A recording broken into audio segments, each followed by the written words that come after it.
Ça y est, on y arrive. Voilà. Les aléas du direct. Exactement, c'est ça. Bon, comment tu vas?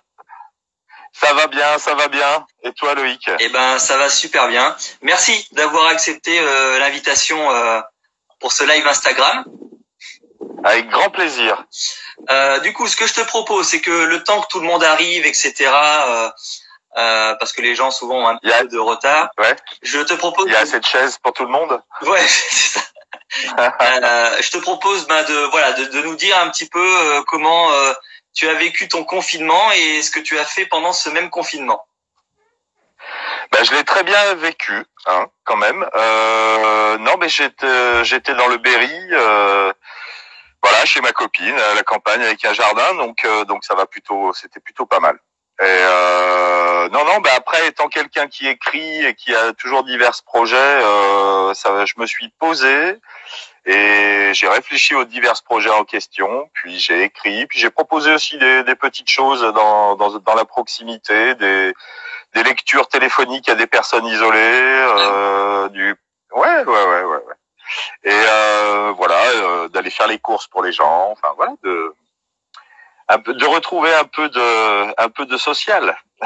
C'est bien, non mais c'est super comme projet ça. Et c'était des personnes où il y avait une liste, je sais pas, sur des associations ou des choses comme ça. Non, j'ai mis des mots dans des boîtes aux lettres dans le périmètre autour de moi et non, vraiment à l'ancienne pour le coup. Bon c'est super cool ça. Et du coup tu m'as dit tout à l'heure que tu faisais du jardinage de potager, c'est ça? Non, j'arrachais des mauvaises herbes. D'accord. Elles sont rebelles. Je voulais pas mettre de produits chimiques et je crois qu'elles vont gagner. Hein. Et t'as un grand jardin? Ou il est... Non, il est pas grand, mais tu sais, les mauvaises herbes, ouais. les mauvaises herbes sont ambitieuses. Ça, j'en doute pas. Ma grand-mère, on avait le même problème. Bon, du coup, toi, tu es dans quelle région, Loïc? Je suis en Charente-Maritime. Je suis près de La Rochelle. D'accord, je connais. Ouais, j'ai un très bon ami à La Rochelle. Et il me semble que tu avais fait une fois dans le festival de la fiction à La Rochelle ou pas du tout? Non, je l'ai jamais fait encore. Tu l'as jamais fait? Non, j'ai beaucoup tourné. J'ai beaucoup tourné dans la région. Ouais. Il y a longtemps. J'ai beaucoup tourné dans la région. Et non, je suis allé dernièrement à l'invitation de Alain Jeanne. Je sais pas si oui, c'est mon collègue ici, donc. Voilà. Donc on a fait une avant-première pour un téléfilm Une mère sous influence avec Adeline Darro et avec Julie Debona et Caroline Anglade. On avait fait 2 soirées, je me rappelle plus où d'ailleurs. C'était très sympa. Ouais. D'accord, ok. Voilà. Si t'aimes la région. Bon, il y a du monde un peu ou pas? Ouais, il y a du monde. Ça commence à arriver mal. On est bien.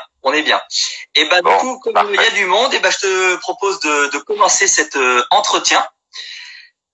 Alors ma première question, elle est simple. On va revenir un peu sur ton parcours. Je sais qu'au départ, tu n'étais pas du tout destiné à être comédien. Tu souhaitais être prof de sport avant de te tourner vers des études de sociologie. Ouais. Pourquoi ces 2 choix? Est-ce que tu peux nous parler un petit peu de cette période? Ouais, c'était la période lycéenne à Roanne dans la Loire. S'il y a des Roannais qui nous regardent, salut. Donc moi j'ai grandi, je suis né à Lyon et j'ai grandi dans la région de Roanne. Et voilà, et je faisais beaucoup de sport, beaucoup de foot. Je fais du basket, du foot, du tennis, de la course à pied, enfin voilà. Et je voulais même être sportif professionnel, mais ça j'ai oublié après. Et après je voulais être prof de gym, ouais. Et manque de bol, j'étais un peu turbulent quand même au lycée.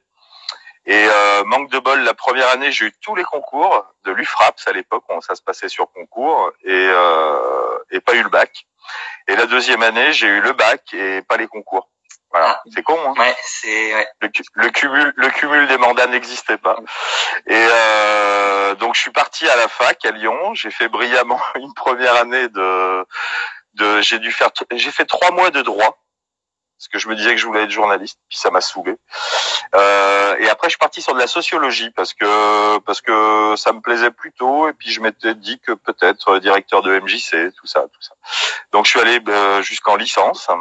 Et puis et en fait, j'ai découvert le théâtre en amateur. Il y a eu 2 choses en fait en même temps. Il y a eu, j'ai répondu à une petite annonce dans un journal local à la campagne à Charlieu, s'il y a des Charliandins, bonjour. Donc j'ai intégré une troupe de théâtre amateur là-bas et en même temps on a monté un groupe avec des amis, un groupe de musique qui existe encore, qui s'appelle Babylone Circus, et dans lequel j'étais clown, j'ai écrit des chansons, chanté un peu, enfin voilà, fait plein de trucs. Et donc tout ça en même temps, je me suis dit, mais en fait, j'ai retrouvé la même adrénaline que dans le sport, au théâtre et sur scène en concert. J'ai retrouvé le même truc que je vivais quand je faisais un match de tennis ou quand j'allais courir. Donc du coup, en garçon assez entier, j'ai tout mis là-dessus. Et puis après, j'ai intégré le Conservatoire d'art dramatique de Toulouse. Voilà. Et puis c'était parti, quoi. Alors justement, tu parlais de ton intégration dans la troupe Babylone Circus. T'as été clown, mais est-ce que tu peux nous dire ce que ton rôle au sein de je pourrais pas, j'ai pas le droit de tout dire. Ah merde. Parce que je sais que c'est une période importante quand même de ta vie et je voulais savoir comment tu as vécu cette expérience et tout ce que tu faisais au sein de cette troupe à part le clown. C'est pas une troupe, hein, c'est un groupe de rock qui existe encore. C'était avant tout une histoire de copains, de Rohan en l'occurrence, Manu et David, qui avaient monté ce groupe et que j'ai rejoint. C'était une période de liberté absolue. On faisait des concerts. Quand on faisait pas des concerts, l'été, on partait. On n'avait pas de fric. Hein. Et pour se payer les vacances entre guillemets, on faisait les terrasses des cafés en chantant des chansons, en crachant du feu, en faisant plein de choses. Et du coup, j'ai cette liberté-là. Après, je l'ai gardé, quoi. Je l'ai gardé. C'est un truc qui s'oublie pas. On a fait beaucoup de concerts, des petits concerts dans des bistrots, des grands concerts devant beaucoup de monde. Et c'était le meilleur apprentissage. S'il y a des jeunes futurs comédiens qui nous regardent, j'ai envie de leur dire allez faire des trucs dans la rue, allez montrer aux gens des choses, des fois fragiles, des fois mal faites, mais allez vous montrer, allez faire des trucs. Non pas pour se montrer uniquement, mais pour avoir un contact aux gens.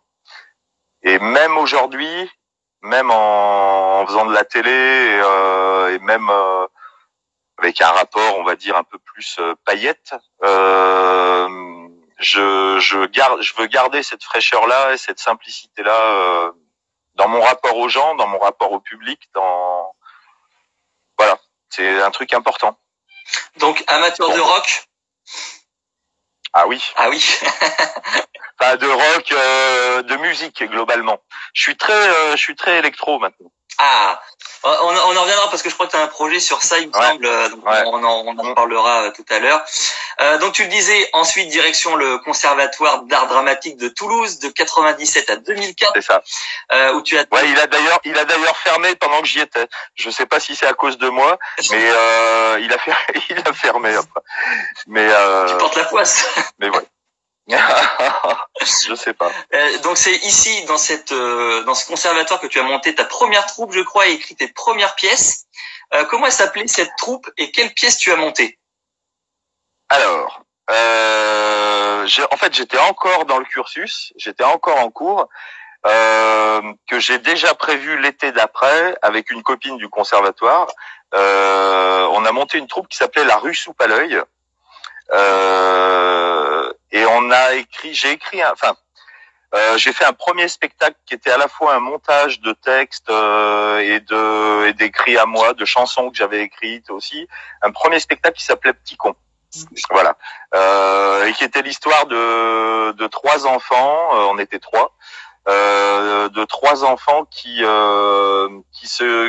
pour échapper à leurs parents rétrécissaient et rentraient dans un trou de souris et se faisaient une cachette secrète. Et on a fait un spectacle de rue avec ça, qu'on a joué l'espace d'un été dans des festivals de théâtre de rue à Aurillac, à Chalon-sur-Saône, et puis dans des cafés et concerts, dans des petits villages. Et pareil, en terrasse, on chantait les chansons du spectacle et ça nous permettait de mettre de l'essence dans la voiture, de manger au fil de la route et tout ça. Donc ça, c'était tout de suite après. Et après, non, après j'ai bossé avec les metteurs en scène toulousains, puisque quand tu es dans un cursus comme ça, tu rencontres les metteurs en scène. Voilà, donc j'ai enchaîné tout en gardant ma compagnie et tout en commençant à donner des cours de théâtre. Ah oui, d'accord. Et ça, j'ai donné. Ouais, la transmission, c'est quelque chose d'important pour moi. Et j'aime ça. Dans cette période, t'as beaucoup écrit, parce que je sais que t'adores écrire. Ouais, j'ai toujours écrit en fait depuis l'âge de, je sais pas, tout de suite après le bac, quoi, on va dire. Même petit, j'écrivais, mais enfin, je gardais rien, mais je lisais beaucoup, tout ça. Enfin, l'écriture, en fait, j'ai rien décidé. C'est un truc super naturel chez moi. Je sais pas si j'écris bien, j'en sais rien. Mais par contre, prendre un stylo et un papier et écrire des trucs. Aujourd'hui, un ordi. Ça a toujours été mon moyen de faire passer des choses aux gens aussi. Et alors moi j'écris beaucoup aussi comme toi. Et est-ce que pour toi ouais, j'ai vu que tu avais fait des livres. Et pour toi est-ce que c'est aussi une sorte d'exutoire comme ça peut l'être pour moi par exemple? Bah bien sûr, c'est puis tu peux. C'est toujours. Je parlais de liberté tout à l'heure, mais c'est un truc qui est super important pour moi. De trouver la liberté dans le jeu de comédien. Enfin, on y reviendra après, mais et dans l'écriture, c'est pareil. De pas simplement vouloir faire des trucs jolis, mais de parvenir à sortir vraiment au fond ce que t'as, quoi. Il s'agit pas de plaire.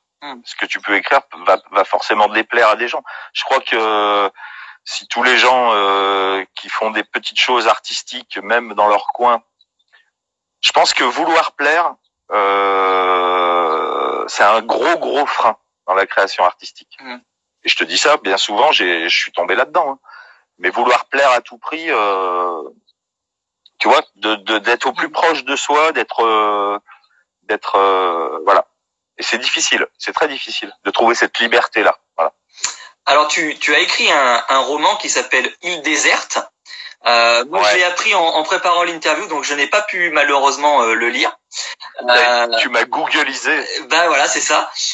Mais pour les gens qui, comme moi, ne savent pas que tu as écrit un livre, est-ce que tu peux nous raconter un petit peu de quoi ça parle et comment tu as eu l'idée de cette histoire Alors, ça venait juste après une période difficile professionnellement où j'avais travaillé avec un metteur en scène dont je tairai le nom dans la région de Toulouse, mais qui avait un mec qui détruisait les gens, grosso modo. D'accord.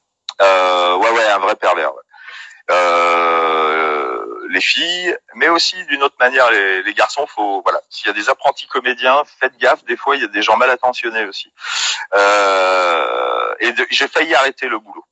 Vraiment, je suis sorti de 2 créations avec lui et il m'avait explosé. Quoi. Et donc il y avait ça. Il y avait un moment, un repli sur soi un peu et une envie d'écrire un truc. Et puis, je vais faire un peu de politique. Mais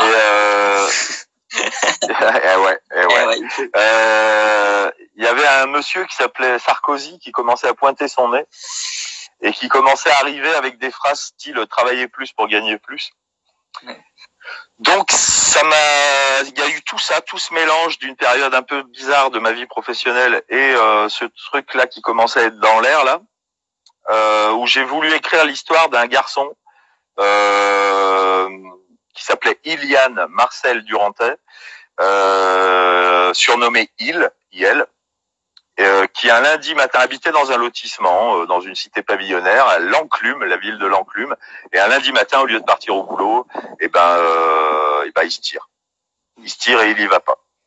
Et c'est un petit road movie sur 30-40 kilomètres, c'est complètement déjanté. Et il rencontre un vieil homme qui s'appelle René Plateau, qui suit les courses cyclistes, et qui vend des produits dopants aux coureurs en fait. Et voilà, enfin c'est un truc complètement un peu libertaire et bien rock'n'roll aussi. Et toujours d'actualité. si j'en crois. Eh ben en fait aujourd'hui où on commence à parler de revenus universels et de choses comme ça, ouais, j'ai l'impression que c'est un peu toujours d'actualité. Ouais. Donc on pourrait faire un Île déserte 2.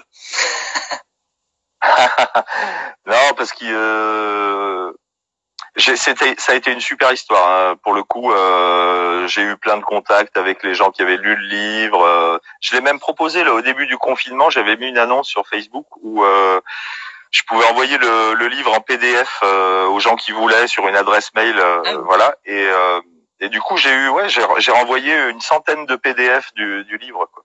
C'est sympa. Ouais, parce qu'il est épuisé. Tu vois, il avait été tiré à 1000 exemplaires et il est fini. Mais je relancerai peut-être un jour parce que c'est vraiment une histoire. Bah ouais, il faut. Ouais, où je m'étais éclaté. J'ai écrit en fait entre 2003 et 2010. Il y a 180 pages, mais je suis revenu dessus. Enfin, tu sais ce que c'est si tu écris. Et ben, j'ai eu du mal à finir l'histoire. Quand j'ai senti que c'était la fin, j'ai vécu 7 ans avec ce personnage-là. Tu vois, j'écrivais pas en continu, mais j'ai eu du mal à me détacher, quoi. Et ça a été un deuil presque de ce personnage-là. Ouais. Alors, comment tu es arrivé à la télévision et au cinéma, par hasard ou volontairement, passant des castings? Et je crois aussi, tu l'as un peu évoqué, qu'en 2011, tu as arrêté. Et pourquoi? Alors, quand t'es comédien et que t'as décidé de l'être, oui, forcément, tu rêves. Enfin, non, pas forcément d'ailleurs, mais t'as envie de faire du cinéma ou de la télé ou machin. Mais moi, j'habitais vers Toulouse, dans le sud-ouest. C'était compliqué. C'est compliqué quand t'es en région, comme ils disent les Parisiens. Il y a des Parisiens qui nous regardent. Et du coup, j'ai passé un casting un peu par hasard, enfin avec la NPE Spectacle à l'époque, pour un téléfilm qui venait se tourner dans la région, qui s'appelait Jaurès, naissance d'un géant, de Jean-Daniel Verreg, qui faisait beaucoup de films historiques et avec un sens politique, avec Philippe Torreton, Valérie Caprisky et plein d'autres acteurs. Et c'était mon premier. Enfin non, j'avais dû passer 2-3 castings que j'avais brillamment échoué avant. Et là, une rencontre super bien. Et il me donne 7 jours de tournage, ce qui était plutôt bien, un joli petit rôle de délégué syndical chez les mineurs, tu vois, un mec un peu grande gueule et tout ça. Et c'était une super expérience. Et du coup, ça m'a donné envie, ça m'a donné faim. Et j'ai trouvé mon premier agent tout de suite derrière et j'ai commencé à monter une semaine par mois à Paris. J'avais un ami, celui qui habite à La Rochelle, Philippe Végiel, grand chef opérateur, grand chef électro aussi dans le cinéma, chez qui je montais à Paris une semaine par mois. Et j'ai commencé à essayer de passer des castings à Paris et tout ça. Bon, c'est compliqué, c'est un monde compliqué. Hein. Donc j'ai réussi à choper des petits rôles par-ci par-là, 2, 3, 4, 5 jours. Et j'ai fait ça jusqu'en 2011. J'ai eu plusieurs agents. C'était pas, enfin voilà. N'étant pas à Paris, je comptais un peu sur eux. C'était compliqué. Puis quand au bout d'1 an et demi, il se passait rien, j'allais voir ailleurs. Quoi. Et donc j'ai fait une trentaine de téléfilms ou de séries avec des petits rôles, tu vois. Voilà. Et puis en 2011, un peu fatigué de pas passer le cap au-dessus, j'ai remonté une seconde troupe, une seconde compagnie qui s'appelait la 6e heure. Et j'ai lâché l'affaire. J'avais plus d'agent, j'avais plus rien. Je crois 2012, un truc comme ça. Et pendant 4-5 ans, là, j'ai pas eu d'agent. J'ai créé mes spectacles, donné beaucoup de cours. Voilà, j'avais toujours plein de projets. Mais j'ai dit bon, c'est pas pour moi. Je suis trop loin de la capitale, tout ça, machin. Et puis, quand on lâche l'affaire, des fois dans la vie, il se passe des trucs. En 2017, en février 2017, un ami Armand Hello, comédien, grand comédien parisien, m'appelle et me dit je passe un casting, je viens de passer un casting pour un film qui va se tourner dans le Sud-Ouest, qui est Sans famille avec Daniel Auteuil. Et c'est con si j'ai un rôle, alors toi t'en as pas vu que t'es dans la région. Ouais. Il parle de moi à la directrice de casting qui m'envoie une scène. Il existe maintenant ce qu'on appelle des self-tapes, c'est-à-dire que tu te filmes avec ton téléphone et t'envoies ton casting en fait. Et elle me rappelle quelques jours après et elle me dit le réalisateur voudrait bien te rencontrer. Et pour une journée de tournage, est-ce que tu peux monter à Paris?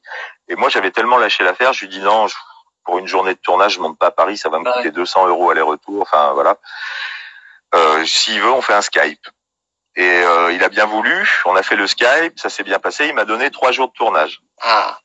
Et du coup, j'ai rappelé mon ancien agent, mon premier agent, qui m'a repris dans l'agence. Et 15 jours après, Myriam Amari, grande directrice de casting parisienne, que j'avais connue, qui a démarré à Toulouse. Eh ben, tu sais, quand t'es pris chez un agent pendant une semaine, ta photo est en une. Mm. Et elle passe elle cherchait pour des rôles de flics dans Plus belle la vie, pour l'arrivée de, c'était la commissaire Anne, Mohamed, comment il s'appelle, Amine dans la série, Éric Normand et Ariane. Et elle voit, et on se connaissait très très longtemps en avant, et elle me dit, oh là là, Régis qui ressort du bois, et elle me convoque au casting.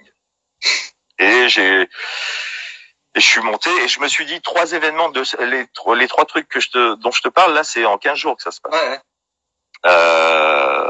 À 45 ans, quand il t'arrive 3 trucs en 15 jours, tu dis, il y a un appel d'air. Ouais, c'est le destin. Donc, ouais, je sais pas, enfin, des espèces de rendez-vous de la vie, là, comme ça, où t'as les planètes bien alignées, et donc j'ai préparé le casting à mort, et puis je suis allé le passer, et puis voilà, vous connaissez la suite. J'ai eu le casting.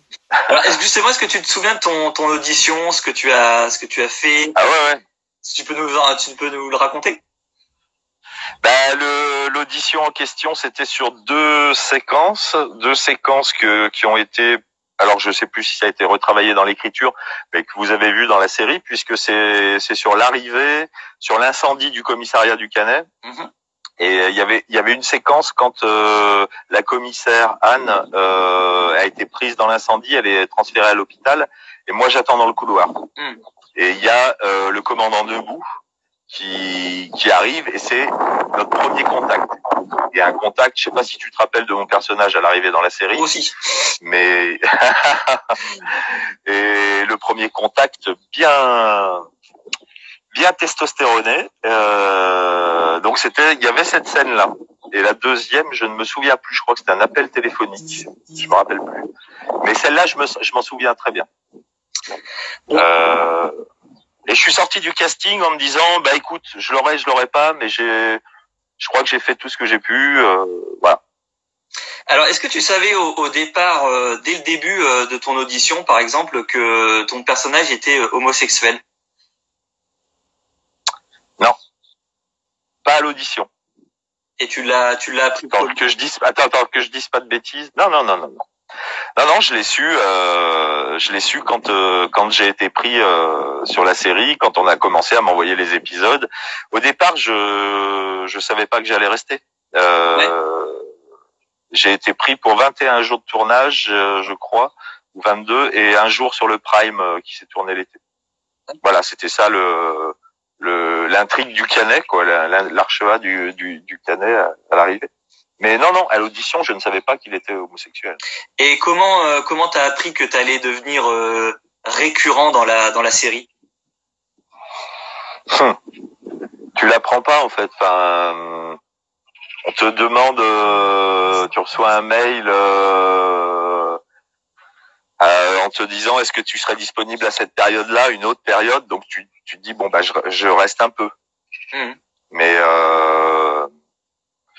en fait c'est bien que ça se passe comme ça. Mmh. Enfin pour moi ça s'est passé comme ça. Peut-être qu'il y a d'autres gens où on leur dit tu es là pour mais je crois qu'ils savaient pas aussi.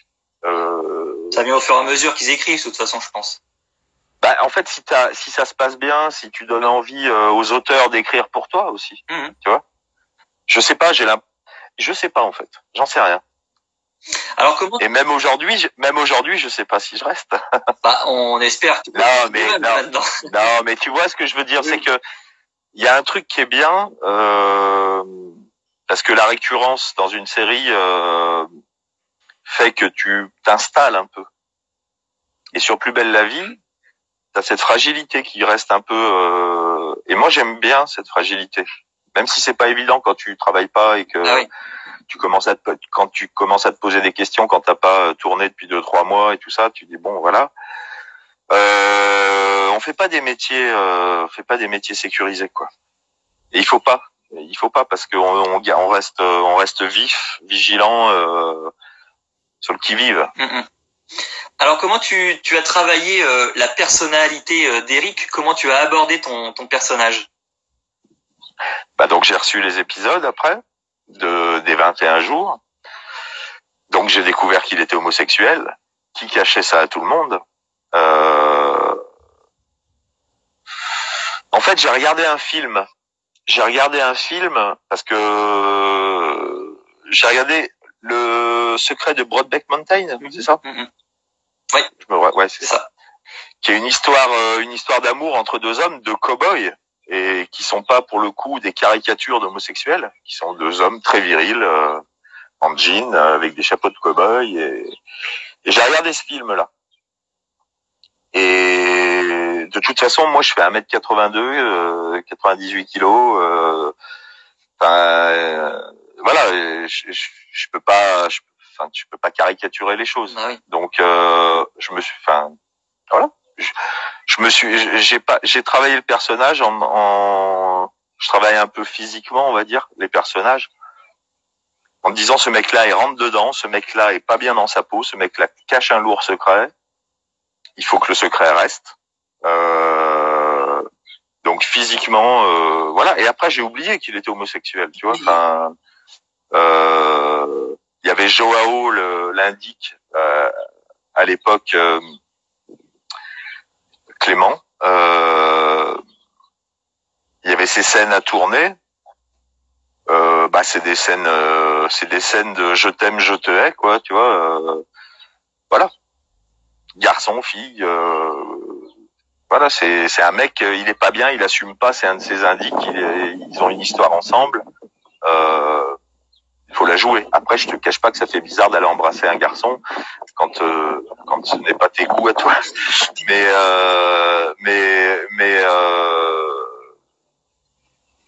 voilà, après c'est ton job, c'est tu vois. Ouais, je comprends tout à fait.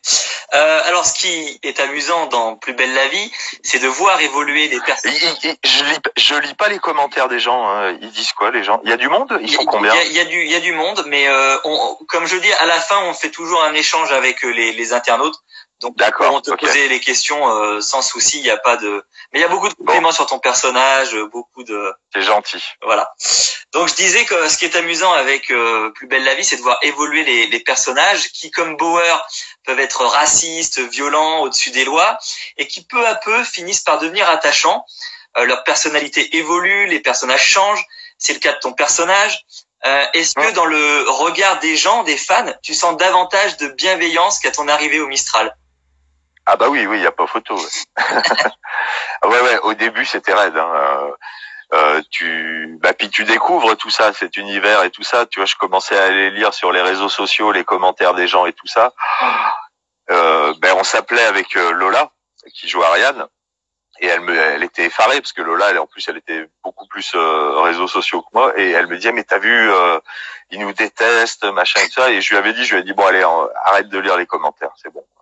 Tu vois, parce qu'à un moment t'es obligé de te protéger aussi, parce que il y a des gens qui t'insultent carrément, quoi, tu vois. Oui, donc j'avais dit allez, on arrête de lire, c'est bon, on fait le job, quoi, tu vois. Bon, je te cache pas que comme 90% des gens, quand vous êtes arrivé au Mistral, ça va pas tu nous détestais. Ouais. Alors, pour rester sur cet aspect, il y a une scène dans Plus belle la vie à la fois touchante, tendre et drôle. C'est celle du coming out de ton personnage lorsque tu dis à tes collègues que leur comportement ne doit pas changer à ton égard. Est-ce que tu as reçu des messages de personnes homosexuelles qui te disaient que grâce à toi et ton personnage, ils ont eu le courage de se lancer?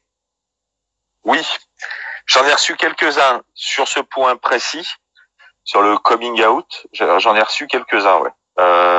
C'était d'ailleurs très touchant. Et tu sais pas forcément quoi répondre parce que toi, c'est pas la vraie vie, tu vois. Et eux, c'était la vraie vie. J'ai reçu 2-3 messages très très touchants. Et après aussi des gens que j'ai croisés dans la rue, dans le train, des gens homosexuels qui me disaient merci de pas jouer une folle. Qui me disaient que ça les aidait aussi à être, tu vois, normal. Enfin, voilà. Non mais c'est bien que ton personnage soit pas caricature. Voilà, c'est ça. Je trouve que c'est ça qui est intéressant avec ton personnage, c'est que c'est pas une caricature, quoi. Voilà. Ben en fait, moi j'oublie en jouant, tu vois ce que je veux dire. Il y a des moments où ça revient. Enfin, l'autre fois, ça a été diffusé, ça avec Melmont, quand ils sont dans le camion avec Ariane, et que je viens toquer à la porte. Et qui sortent tous les deux en se rhabillant, tout ça, et le mec se barre, je le mate un peu, puis je lui dis, il a un joli petit cul à Ariane. Bon voilà, il y a des trucs où tu t'amuses, tu sais que le gars va regarder les garçons différemment, forcément. Mais après, je me prends pas la tête avec ça. Enfin, tu vois. Donc, ça, Plus belle la vie, ça sert à ça aussi, à rapprocher les gens, à se libérer, à les libérer. Ah ben, moi de toute façon, je suis très fier d'être dans cette série. Et je pense qu'elle est d'utilité publique. Vraiment. Et j'ai plein de retours de gens que je croise, pareil, dans la rue, dans le train, tout ça, qui me disent qu'ils regardent ça en famille. Il y a des parents qui me disent ça nous permet d'aborder des sujets qu'on n'ose pas aborder. La drogue, enfin plein de trucs. L'alcool, l'école, se barrer de l'école, enfin voilà, les trucs, ça leur permet de discuter en famille, quoi. C'est vrai. Et puis il faut pas oublier que il y a eu une très très belle intrigue il y a 2 ans maintenant, je crois, avec Antoine, avec Enora, sur le transgenre. Oui. Cette intrigue a fait la une de Libération. Alors voilà. Les détracteurs de la série qui disent que c'est de la merde. Non, mais voilà. Mais non, moi je trouve que c'est une série qui est d'utilité publique, très clairement. Et je suis entièrement d'accord. Il y a Eric PC qui est figurant dans la série qui nous fait coucou. Oui. Qui est dans le chat. Ah bah Eric PC, ouais. Alors Eric, il dit pas trop de blagues. Parce qu'il fait des blagues au commissariat, Eric. Ah ouais? Je peux pas les dire parce que c'est des blagues de commissariat. Il nous dira dans le chat si veut, il nous fera une ou deux blagues. Alors, est-ce qu'à part la scène du coming out, il y a une autre séquence qui t'a marqué ou que tu as adoré jouer? Il y en a plein. Il y en a plein, puis ça commence à en faire pas mal. Ben moi je me souviens très bien des séquences de l'arrivée avec Joao. Des séquences qu'on avait tournées dans une calanque, celle où je l'embrasse et celle où je lui mets un coup de poing. Voilà. Mais après il y a une séquence dont je me souviens très bien où on a une discussion sur le fait de pas assumer sur un banc. On est assis tous les deux sur un banc. Ça avait donné des très belles images d'ailleurs. Je me souviens très bien de cette séquence qui était super. Et moi j'aime bien les séquences aussi où les gens se livrent, tu vois, assez intimistes. J'adore les séquences d'interrogatoire aussi. Je crois que j'aime bien jouer assis en fait. Mais non, je me souviens de super séquences d'interrogatoire aussi dans la salle d'interrogatoire. Des très très bien avec Grant. Avec Grant Lawrence, c'était super, des super séquences avec lui. Non, après, j'aime beaucoup j'adore jouer avec Cécilia Ornus et Jean-Charles Chagage-Bagnan, quoi, avec Grant et Blanche. Justement, toi, tu as été confiné 2 fois. Confiné parce que tu as eu la jambe cassée et confiné dans la vraie vie parce que à cause du coronavirus. Ouais. Ouais, double confinement. Mais voilà, on a des super séquences avec Blanche. Alors j'avais fait la réflexion à Stéphane Hénon quand je l'ai eu en live. Je me suis dit c'est dommage qu'il n'ait pas eu de relation amoureuse avec Léa Nebou, mais bon, il aurait trouvé ça bizarre un autre personnage homosexuel devienne d'un coup hétérosexuel. Et moi j'ai prié aussi pour que il y ait une histoire d'amour avec Blanche, parce que je trouve qu'il y a une alchimie entre vous deux qui est incroyable. Bah, déjà humainement on s'entend super bien, ça aide. Et après dans le jeu on a, je sais pas, on s'écoute quoi, on s'écoute vachement. Il y a un truc qui est relativement naturel, je sais pas comment dire. Non. Ça se voit. Il se passe, il y a rien qui est en force quoi. Et même quand on discute, quand c'est coupé, qu'on discute de la vie, de machin et tout ça, c'est vraiment tranquille quoi. Et avec Laurent aussi, il y a une belle complicité à l'écran. Ouais, on s'entend très bien aussi.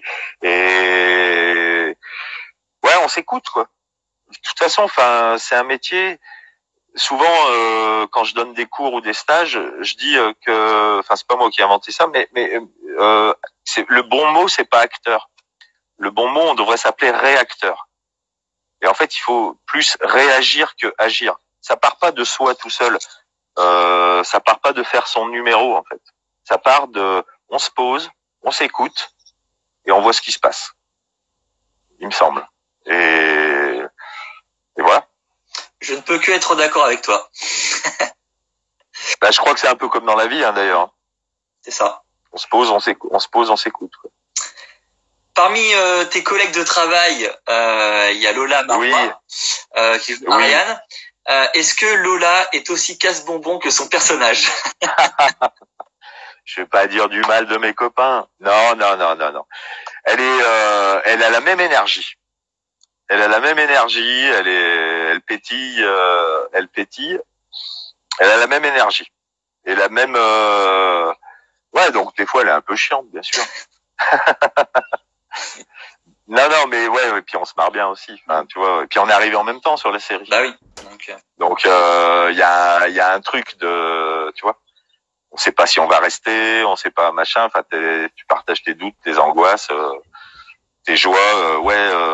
Tu vois, le mois prochain je reviens, machin. Enfin voilà. Donc ouais, il y a une complicité. Alors j'ai une dernière question pour toi, Régis. Donc les internautes, si vous voulez commencer à poser vos questions, allez-y, puisqu'après il y aura un échange entre Régis et vous. Donc commencez à poser vos questions, j'en choisirai après plusieurs. Ma dernière question est la suivante: est-ce que tu as des projets en ce moment outre Plus belle la vie? Bah, des projets, j'en ai toujours. Ma priorité, c'est de tourner. Ma priorité, c'est Plus belle la vie, et si possible de passer des castings et ma priorité, c'est l'image. Voilà. Après, je suis en train d'écrire un nouveau spectacle pour le mois d'octobre que je vais jouer à Roanne dans un festival qui s'appelle Roanne Table Ouverte, avec mon amie Catherine Zappa qui organise ce festival. Un nouveau spectacle qui va s'appeler Jean-Michel a trop dormi. C'est l'histoire d'un type qui s'endort en 1978 et qui se réveille en 2020 et qui hallucine sur le monde et les inventions et tout ça. Ça va être super cool. Donc voilà. Ouais, bon, tout reste à faire. J'ai écrit, mais pas tant que ça. J'ai un roman que j'ai commencé à écrire, mais c'est pareil, tu vois, parce que c'est pas mon activité principale, donc c'est un truc au long cours. Et puis j'ai ce fameux disque que je veux faire, pareil, depuis 10 ans, qu'il faut que je finisse, et sous le pseudonyme de Simple Charles. J'ai une page Facebook d'ailleurs, Simple Charles, si les gens veulent venir liker. J'ai 2-3 morceaux en écoute, et voilà, l'idée c'est de finir cet album parce que c'est un truc qui me tient vraiment à cœur. C'est de l'électro, c'est ça? C'est de la chanson électro, ouais. Et donc pourquoi ça, une espèce de parler chanté un peu, enfin. Et pourquoi Simple Charles et pas DJ Régis? Simple Charles, parce qu'en fait, j'ai monté en 2014 un spectacle qui s'appelait Home at Home, une espèce de mini-opéra rock électro, avec un personnage qui démissionnait aussi, et qui s'enfermait chez lui. C'était déjà un truc sur le confinement. Ouais. Il y a un teaser sur Facebook. Ouais. Et le personnage s'appelait Charles Simple, parce qu'il était roi de son domaine, donc c'était un nom royal, Charles Simple.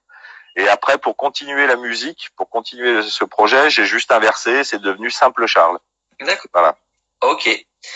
Eh ben, on a noté tout ça. Donc, on va passer aux petites questions. Alors, j'en ai vu passer qui sont très intéressantes. Il y a Sophie Rambure qui nous demande « Bonjour, quelle intrigue souhaiteriez-vous pour votre personnage ?» Ah, quelle intrigue j'aimerais pour mon personnage.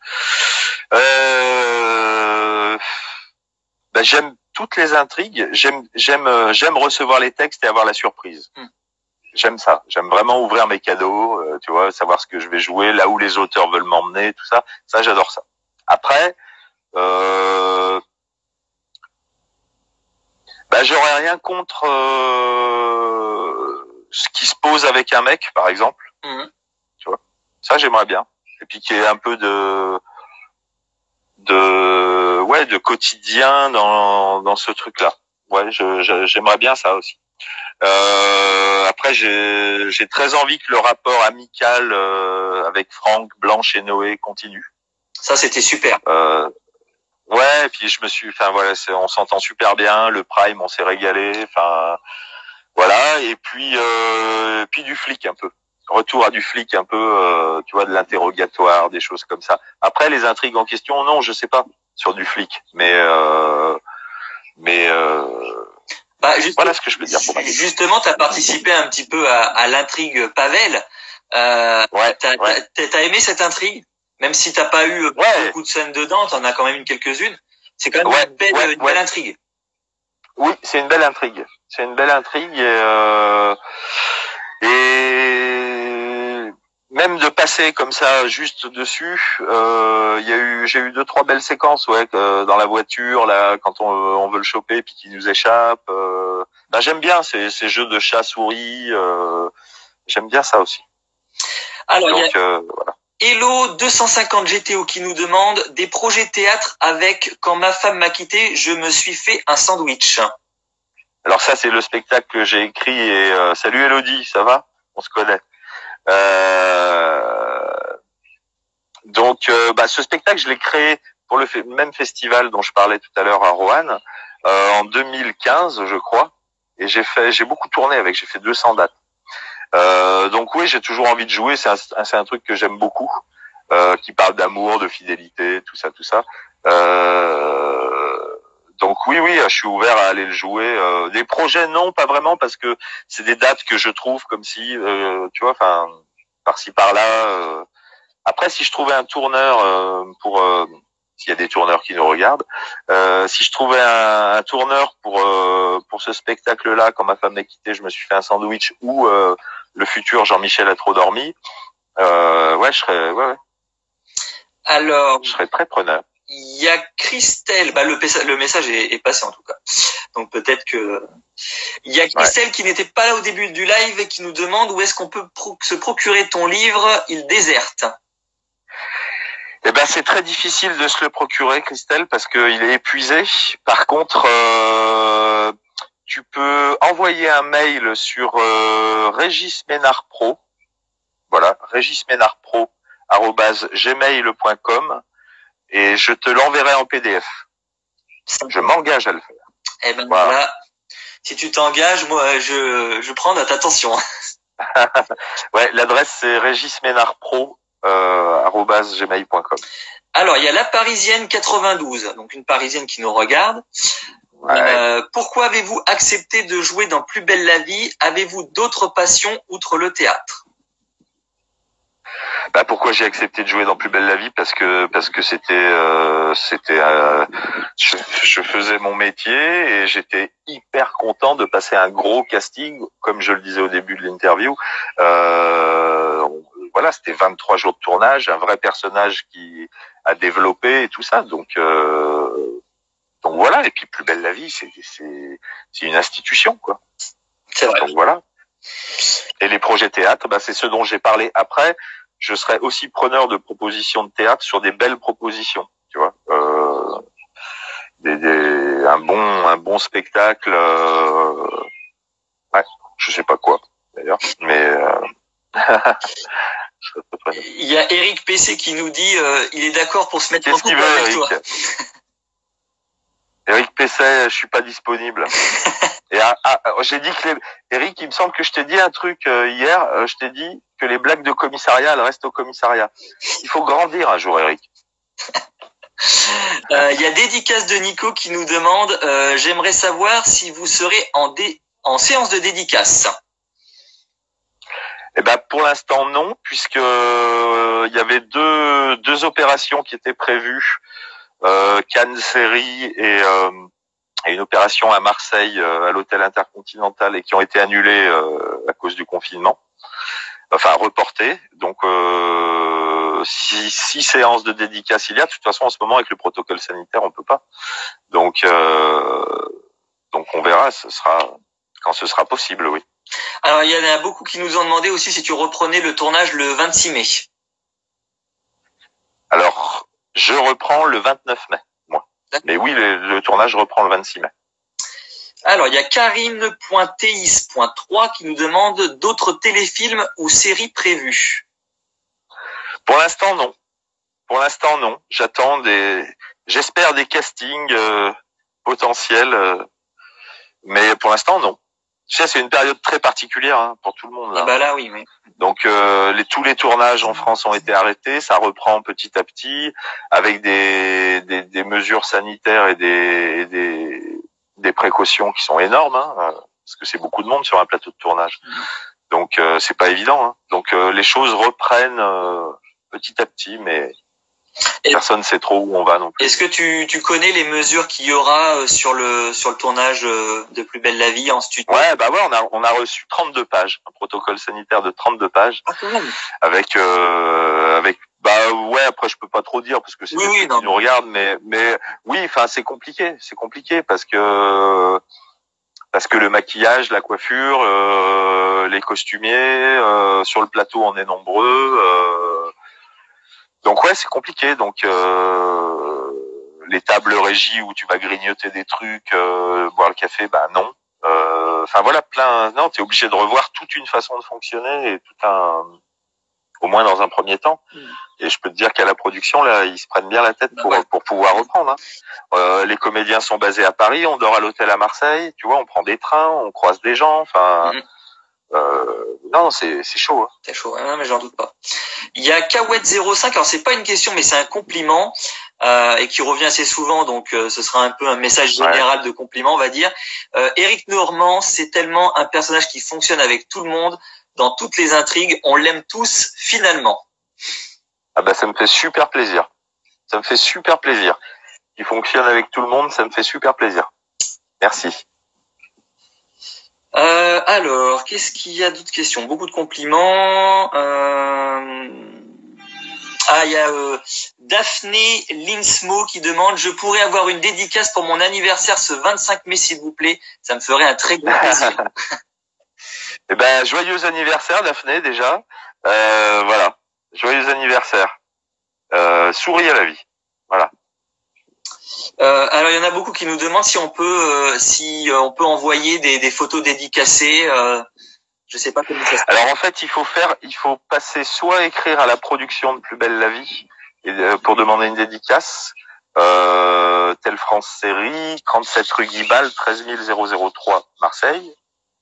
Telle France série, Plus belle la vie, 37 rue Guibal, 37 003 Marseille. Et là, vous demandez une dédicace. Soit envoyer un courrier à mon agent chez Sophie Lemaître.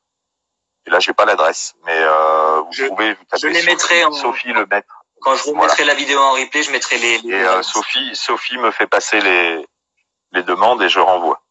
Voilà. Le message est passé.